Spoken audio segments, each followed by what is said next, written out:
조중동은 옛말이 된 걸까요?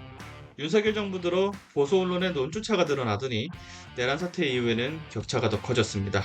주요 국면마다 동아일보로 조선일보를 반박 가능한 그런 상황이 됐습니다. 지금부터 3분 만에 미디어를 파헤칩니다. 미디어 오늘 금준경 기자입니다.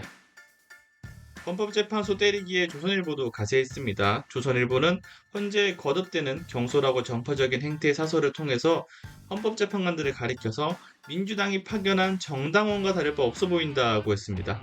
또 조선일보는 내가 제일 왼쪽 정치 편향 논란에 빠진 헌재 기사도 냈는데요.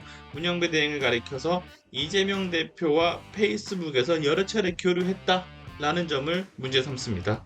이게 왜 문제가 되는지 잘 모르겠습니다. 자, 반면 동아일보는 헌재 재판관 공격 도를 넘었다 사설을 냈고요. 보수, 진보, 중도 성향의 재판관이 늘 혼재돼 있고 이건 자연스러운 일이다라고 반박했습니다. 윤 대통령이 임명했거나 여당이 추천한 재판관도 제척 기피 대상이 될 수밖에 없다라고 반박하기도 했습니다. 진보적인 재판관이 있으면 보수적인 재판관도 있기 때문이죠. 진보 성향 재판관들의 신상 문제도 심판에 영향을 미칠 것이라고 보기엔 무리다라고 일축했습니다.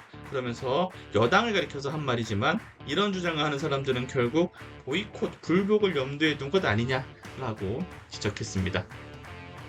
서부지법 폭동 사태에서도 조선일보는 이를 비판하면서도 묘하게 본질을 흐리는 그런 기사들을 냈습니다. 사법부에 대한 불만과 분노가 이번 사태의 배경이 된 것은 아닌지 법원도 생각해봐야 한다라고 했고요.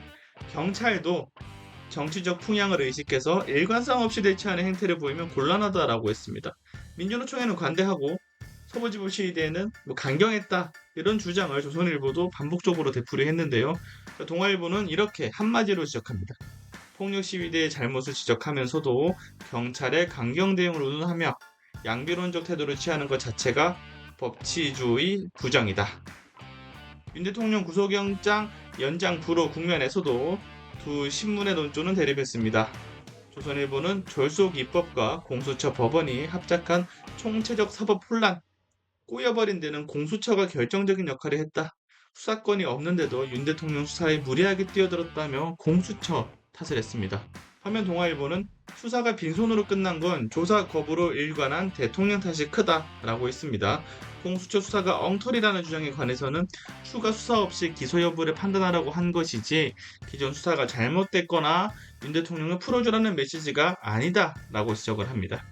윤 대통령 체포 거부 국면에서도요. 조선일보는 공수처의 무리한 수사가 상황을 더 악화시키고 있다라고 주장을 되풀이했습니다. 김창기현 조선일보 논설주간은 대통령을 꼭 물리적 힘으로 끌어내서 수사받게 해야 하나라고 했습니다. 반면 동아일보는 윤 대통령이 버티는 동안 대한민국 안팎으로 만신창이가 되고 있다. 수사가 부실했던 근본적인 이유는 윤 대통령이 출석 요구에 거듭 불응하고 체포, 구속영장 발부 뒤에도 조사를 거부했기 때문이라고 합니다. 본질에 대한 얘기를 충실히 하는 언론과 본질이 아닌 이유를 자꾸 만들어내는 언론의 차이가 있다 보니까 반박이 가능한 상황인데요. 이런 보도에 대해서는 조선일보의 독자를 대표하는 극자권익보호위원회에서도 이런 평가를 합니다. 내용 대부분이 대통령 변호인들의 주장과 동일하고 상식적으로 수긍하기 어려운 내용을 포함하고 있다. 건전한 비판이 아니다. 음모론자들 주장에 힘을 실어주는 것이다. 조선일보가 기억해야 될 따끔한 지적인 것 같습니다. 미디어 오늘